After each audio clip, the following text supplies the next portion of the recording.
Beyond Barbarossa, Episode 91. The Vise closes. By January 1945, Hitler had twice as many divisions under arms as in May 1940. On paper, he had 260, of which 10 divisions were in Yugoslavia, 17 in Scandinavia, 24 in Italy, and 76 in the West. In the remnant of German-occupied Hungary, 28 divisions were futilely clinging on to Budapest. To ward off a Red Army push across the northern plains of Germany's eastern industrial heartland of Silesia, Saxony, and then Berlin itself, were just 75 understrength divisions. Once reinforcements were dispatched to beleaguered Budapest, Hitler could muster just 12.5 divisions in reserve to assist a front stretching over 750 miles. In the west, Hitler would not be distracted eastwards.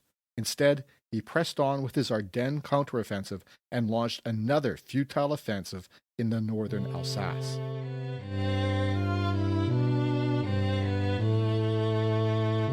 Welcome to Beyond Barbarossa, the first English-language podcast in the world to focus on the Eastern Front of World War II.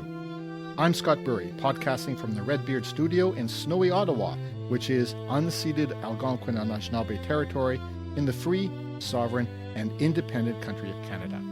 And with me in the Redbeard Studio today is my indispensable assistant, Ragnar the Magnificent Ragdoll Cat. Say hello, Ragnar.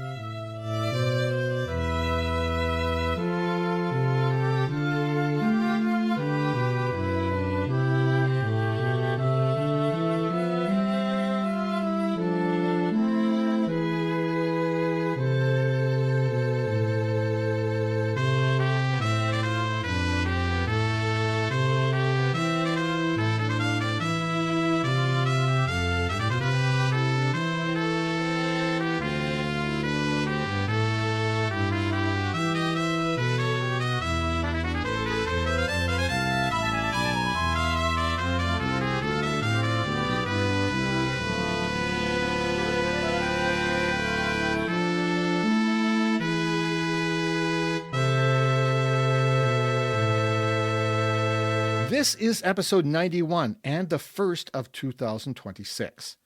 Happy New Year, everyone.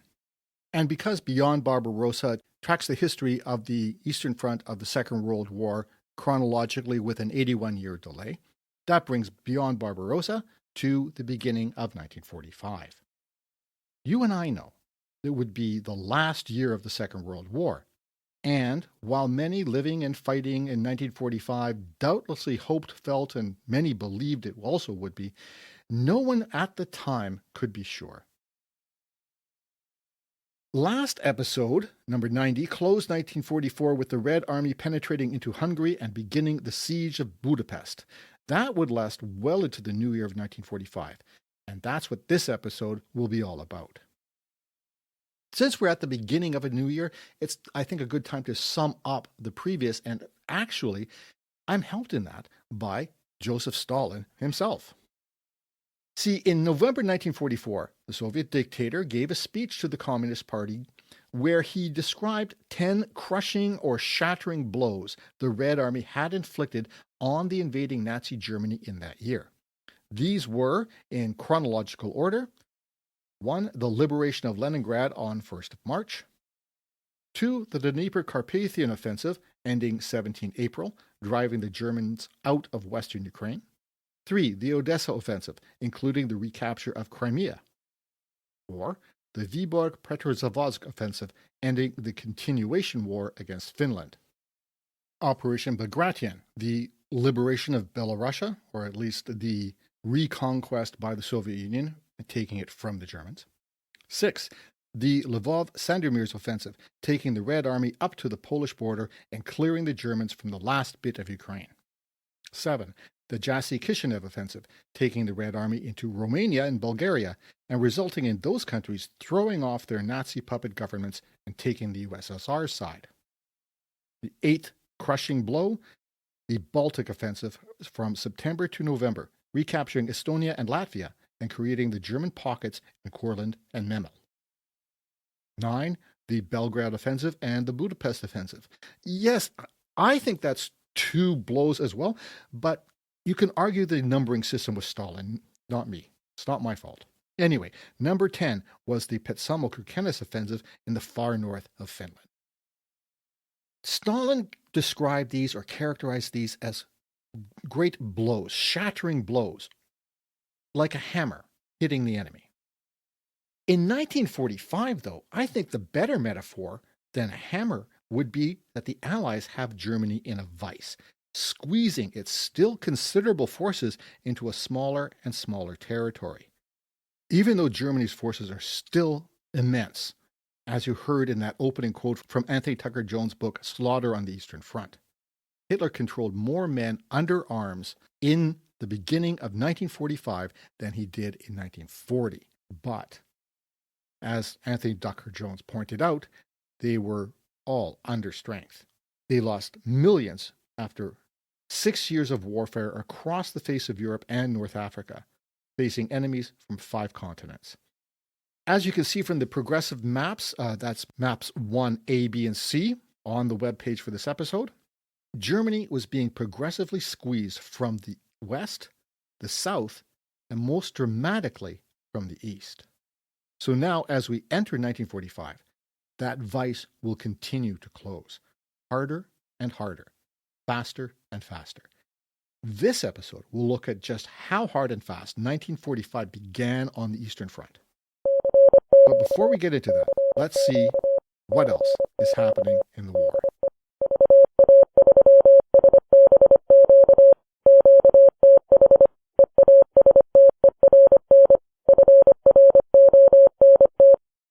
Happy New Year, Americans! This is Operation Nordwind. On the very first day of 1945, the Germans launched a surprise attack in the Battle of the Bulge, or the Ardennes Offensive, in northern Alsace. Meanwhile, the Luftwaffe begins Untermünnen Bodenplatte, or Operation Baseplate, against Allied air bases in Belgium and Holland, its last major air offensive of the war in the West. 2nd January 1945. United States Air Force B-29 Super Fortresses bomb a railroad bridge in Thailand. On the 3rd, U.S. General George Patton's Third Army takes the initiative in the Battle of the Bulge. Still, they fail to completely surround the Germans in the Ardennes. On the 4th, U.S. Navy planes attack Formosa, now called Taiwan. The Japanese increasingly use kamikaze suicide attacks, deliberately diving their planes into ships of the U.S. Navy. On the 5th, the German Nordwind operation crosses the border into Alsace. In Southeast Asia, Japanese forces retreat across the Irrawaddy River from the British 14th Army under General William Slim. On the 6th of January, U.S. B-29 Super Fortresses bomb Tokyo again. On the 7th, German forces from the 19th Army break out of the Colmar Pocket, a salient in central Alsace, and drive towards Strasbourg, which had been liberated by American and French forces in November. On 9th January, American forces land on Luzon in the Philippines. On 14 January, Operation Blackhawk. The British Second Army and bombers from the 143rd Canadian Wing of the 2nd Tactical Air Force cleared German forces from the Roer Triangle in the Netherlands. On the 16th, the U.S. 1st and 3rd Armies finally link up, ending the Battle of the Bulge. On the 17th, Red Army troops enter Warsaw and install a communist-friendly, illegitimate Polish government. 19 January. Hitler orders that all retreats by German units of a division or larger size can only happen after his personal approval. No retreats. No surrenders. 20th January. Franklin Delano Roosevelt is sworn in as President of the United States of America for the 4th consecutive time. His Vice President is Harry Truman. And on the 25th of January, the U.S. Navy bombards Iwo Jima in the Japanese home islands.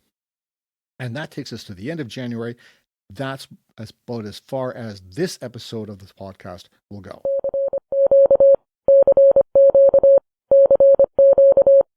Now, let's get to the focus of this podcast, the Eastern Front. Our previous episode ended with the start of the Red Army's siege of Budapest, the Hungarian capital. The 2nd and 3rd Ukrainian fronts had surrounded the city, cutting it off from reinforcement and supplies. While that was going on, the Soviet Union continued its broad front strategy, put those massive resources and millions of soldiers to best effect by attacking everywhere all at once. To continue the chronological orientation of this podcast, I'm going to begin our look at this episode at the Eastern Front with Hungary, where there's active fighting through December 1944, throughout January 1945, and after. As I said, the Red Army had reached Budapest in November 1944 and continued past it, despite strong counterattacks by the Germans and Hungarians. Remember how the Lake Balaton region in western Hungary was so important to Germany by late 1944? That's because it was their last source of petroleum since Romania had gone over to the other side. Previously, the Romanian oil fields at Ploiești had been Germany's biggest source of oil. The perennial problem that the Wehrmacht faced and the Luftwaffe was shortage of fuel, and it was only getting worse. Their situation really, though, in Hungary was hopeless. By the beginning of 1945, the 2nd and 3rd Ukrainian fronts, as well as the Romanians, were pushing into the Hungarian capital on both sides of the Danube River, Pest in the east and Buda on the west. As described last episode, on 29 December, 2 different delegations from both Ukrainian fronts offered surrender terms to the Germans and Hungarians and were shot for their trouble. Map 2 on the website for this episode shows the situation in Hungary in January 1945. Now that's Hungary. In mid-January, the Red Army kicked off 2 major linked operations, the East Prussia offensive along the Baltic Sea coast and the Vistula-Oder offensive south of there in western Poland and into Germany itself. And actually, the connections here were pretty much continuous. There wasn't a break between the operations in East Prussia and those in Poland. Now, there's going to be a certain amount of geographical jumping back and forth as I try to maintain the chronological orientation of this podcast. I'm going to start with the opening of the Vistula-Oder offensive on 12th January, then get back to the East Prussian offensive quickly the next day, then down to Hungary, and then jumping around just, chronologically, day by day. So you can see this is really the broad front. Just to give you a picture, I'm going to describe the arrangements of forces from north to south. So, in the north, for the East Prussian offensive, the main Soviet force was the 3rd Belarusian Front, commanded by Ivan Chernyakhovsky, comprising 5 armies. But that wasn't all. That would not be the Soviet way. On the right flank, or the north side, was Hovhan Bagramian's 1st Baltic Front, of 3 armies, and on Chernyakhovsky's left or southern flank, the 2nd Belarusian Front, commanded now by Konstantin Rokossovsky.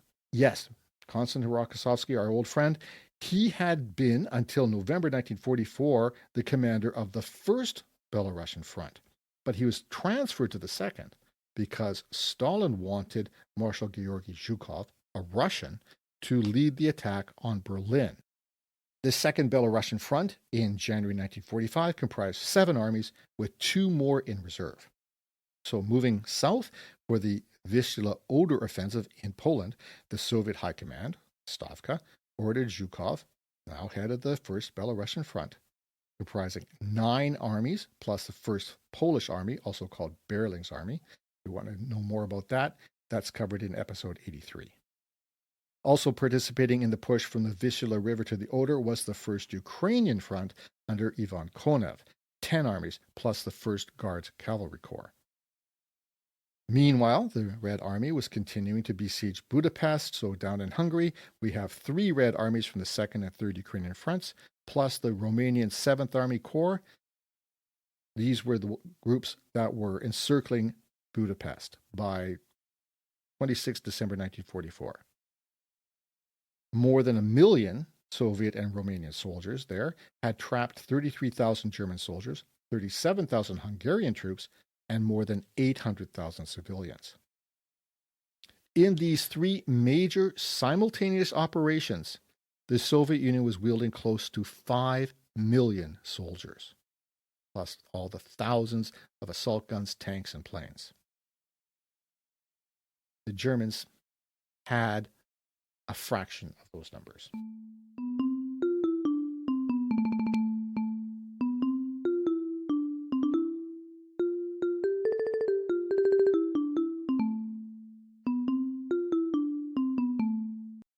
Germany kicked off 1945 with a bang.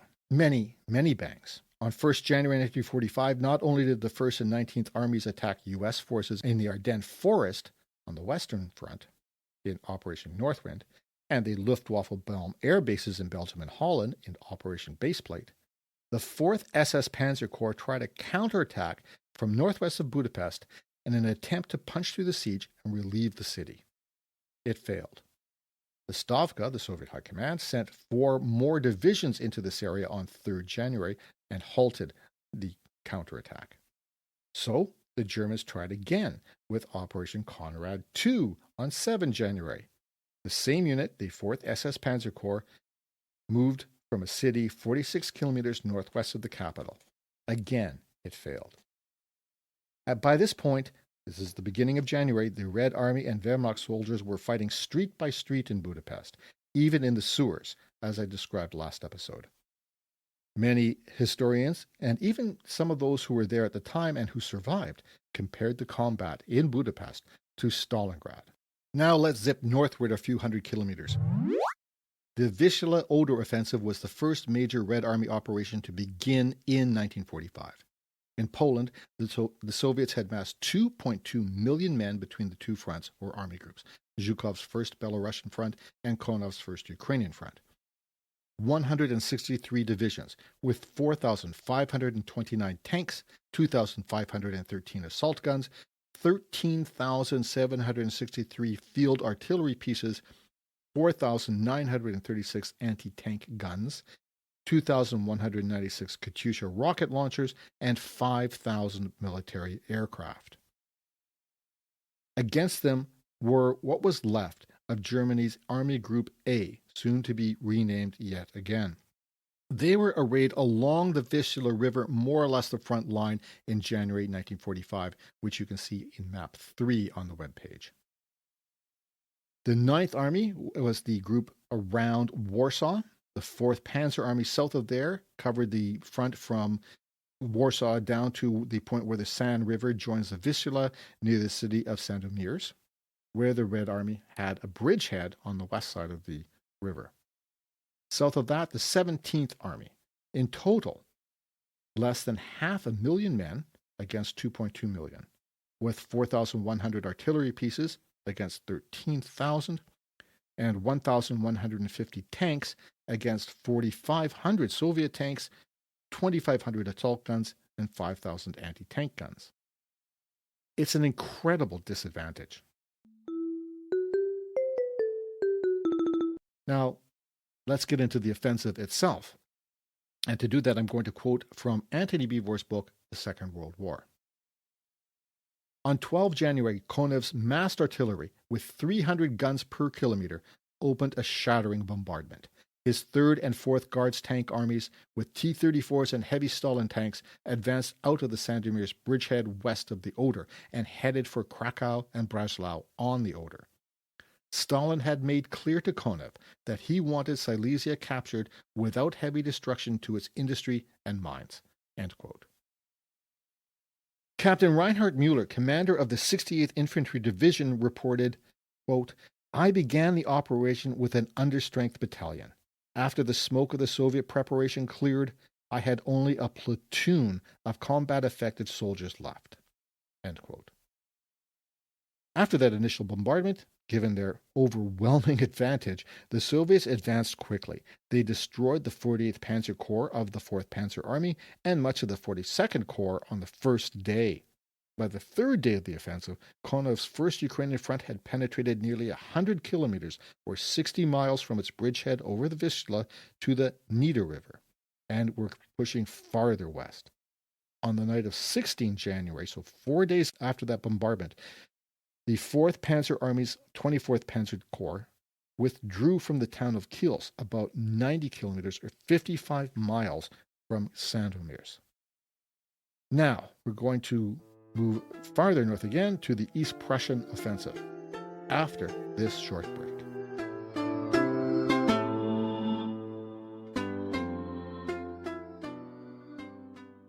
As Scott elegantly describes in each episode of Beyond Barbarossa, the war on the Eastern Front was truly gargantuan, both in terms of its geography and its destructiveness.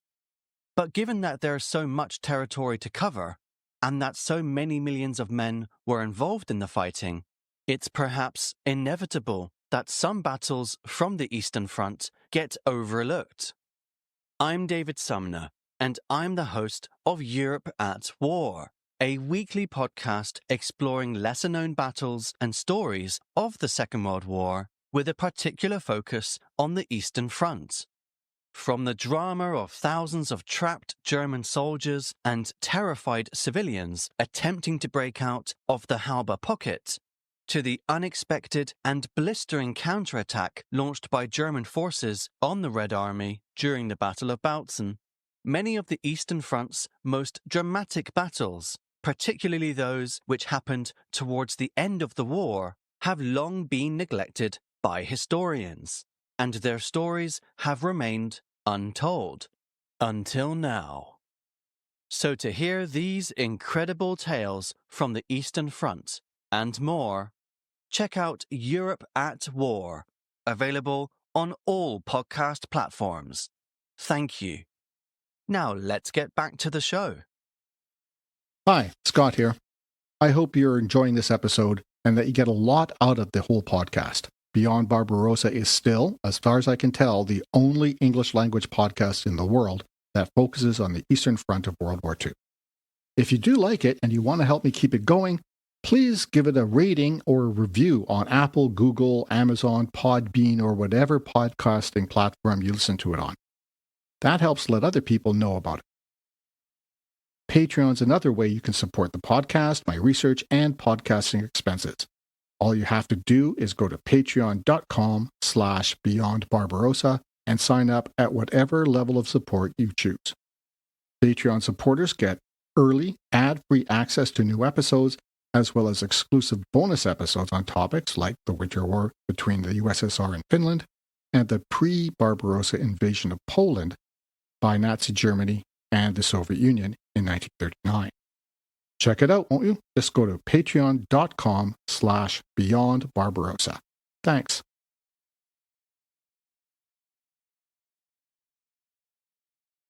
Did you know that the cappuccino was invented by a Ukrainian? Or that many first names, like Philip and Agatha, were brought to Western Europe by Ukrainian princesses? Or that a Ukrainian was the first female given the rank of officer in a modern army? Well, if you didn't, and even if you did, you can learn more on my podcast, Wandering the Edge, a podcast about Ukrainian history with a spot of travel, and all in English. And if you like Beyond Barbarossa as much as I do, because, well, it makes my life a whole lot easier since I don't have to do any episodes deep diving into the Eastern Front of the Second World War, please take a listen to Wandering the Edge for a deep dive into Ukrainian history, culture, and traditions. Find out more on wanderingtheedge.net. And now let's get back to Scott exploring and explaining the Eastern Front of the Second World War.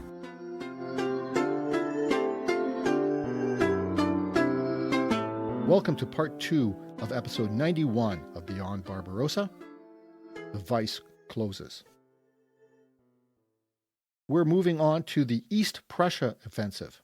Now, the Germans called the Stavka's East Prussian offensive of January 1945 the Second East Prussian offensive. The first, to them, was the unsuccessful assault across the Niemen River in October, also known as the Gumbinnen operation, which I covered in a previous episode. While the Germans ultimately drove the Third Belarusian Front out of East Prussia, elements of 3 German divisions, including the infamous Grossdeutschland Division, were trapped in the Memel pocket against the Baltic Sea. Well, not really trapped, because they still could use Navy ships, the Kriegsmarine, to get out of Memel. And as we'll see, the Grossdeutschland Division moved from Memel further south. We'll get to that.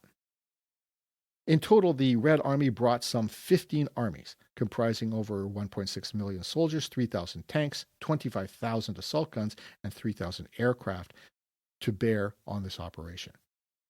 And this is all while, as I described before, millions more are farther south in Poland, Hungary, and Yugoslavia. In East Prussia, the German Army Group North, until recently Army Group Center, until the original Army Group North had been pretty much wiped out in the Baltic states, had 3 armies with about 560,000 men plus 200,000 Volkssturm militia. These were local German people with minimal military training and light weapons, trying to defend their homes. This is East Prussia, remember. It's German territory and had been for centuries. Among them, they had 700 tanks facing 3,000, 8,200 guns against 25,000, and 700 warplanes against 3,000 that the Soviets were bringing. Again, from Antony Beauvoir. On 13 January, Chernyakhovsky launched his assault on East Prussia. Rokossovsky followed the next day, advancing from the bridgeheads north of the river Naru.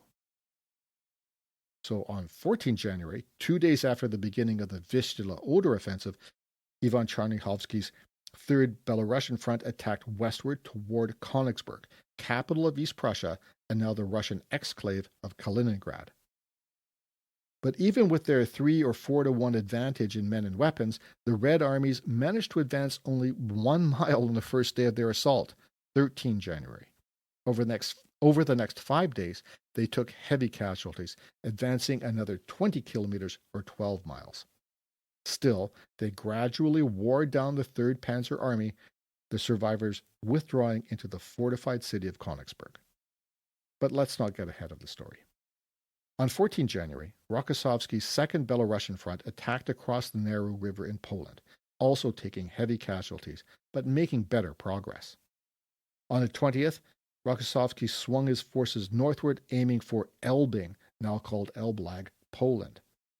The cavalry corps that Rokossovsky had commanded in the 1930s, beginning his senior military command, 3rd Guards Cavalry Corps, captured the city of Allenstein in East Prussia, now called Olsztyn, Poland, on 22nd January. That brought them behind the Germans, and 2 days later they reached the Vistula Lagoon, where the Vistula River empties into the Baltic Sea. They thus trapped much of the German Second Army in yet another pocket. That same day that Rokossovsky attacked in East Prussia, 14 January, Zhukov's 1st Belarusian Front attacked in Poland. They began with the usual Red Army artillery bombardment. Then the 33rd and 69th Armies penetrated 30 kilometers or 19 miles. 40 miles northwest of them, the 5th Shock and 8th Guards Armies also broke through German lines west of the Vistula River and headed for their next target, the Pilica River, which is 15 to 30 kilometers west, depending on where you are. Again, from Antony Beauvoir. Quote, every commander knew that speed was essential to give the Germans no chance to recover. A colonel commanding a Guards tank brigade refused to wait for bridging equipment to come up. Guessing that the river was not deep at the spot, he simply ordered his tanks to smash the ice with gunfire and drive across the river bed, a truly terrifying experience for the drivers. End quote. By this point, the 47th Army, part of Zhukov's front, was moving on Warsaw from the north, while the 61st Red Army and the 1st Polish Army, also called Bering's Army, as I mentioned, controlled by Moscow, approached from the south.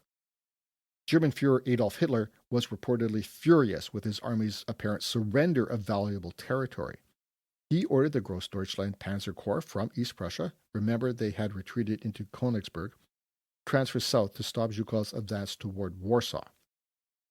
But they had to get off their trains and start covering the withdrawal of the 9th Army to the Varta River at Lodz, which is well west of the capital. In fact, another 60 kilometers or 40 miles west of where they had hoped to stop Zhukov.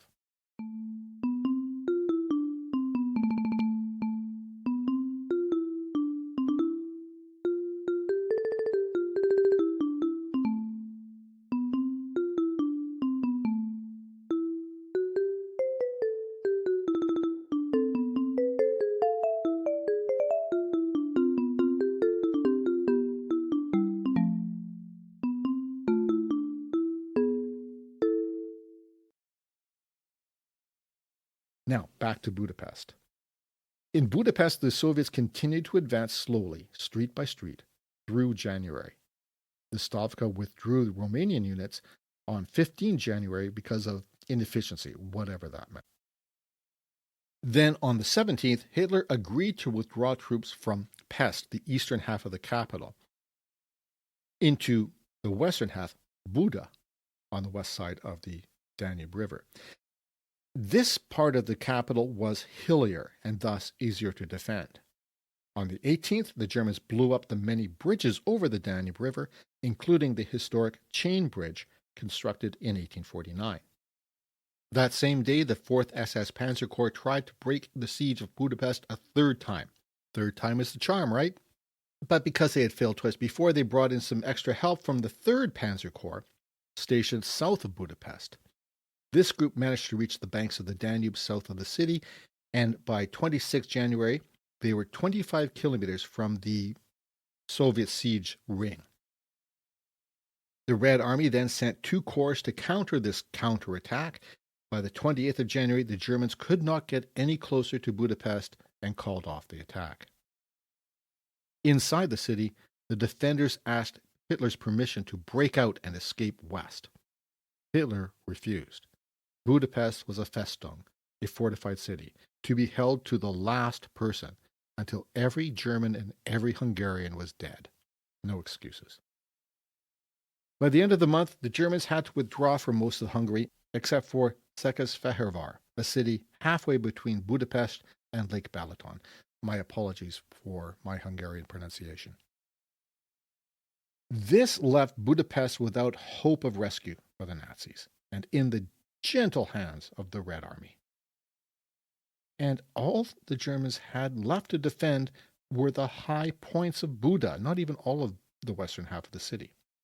From those high points, they did rain artillery fire on the Red Army, but the final fate of Buda would still be 2 weeks away.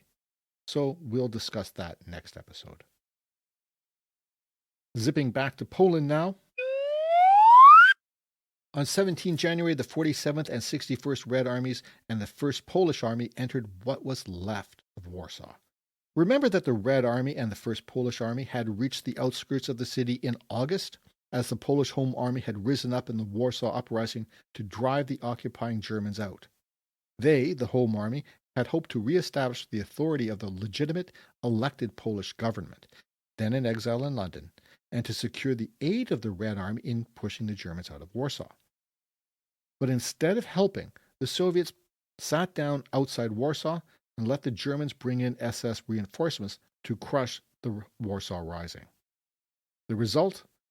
The Germans completely destroyed the historic city and then withdrew in the face of the overwhelming Soviet advance across Poland. The communist-controlled 1st Polish Army got the honor of officially liberating Warsaw, if you can call it liberating, similar to the way de Gaulle's Free French officially took control of Paris a few months earlier. But the situation was not even remotely similar. Evan Maudsley in Thunder in the East, the Nazi-Soviet War 1941 to 1945, quotes Zhukov's report to Stalin. Quote, "The largest factories have been razed from the face of the earth. Houses have been blown up or burned. Tens of thousands of inhabitants have been destroyed. The rest have been driven away. The city is dead." End quote. That same day, as the Red and Polish armies took Warsaw, Konev's 1st Ukrainian Front had turned toward Breslau in Silesia, southern Germany. That city, Breslau, is now in Poland and given its historic name of Wrocław, a hint as to what's coming within the year. But again, let's not get ahead of the story.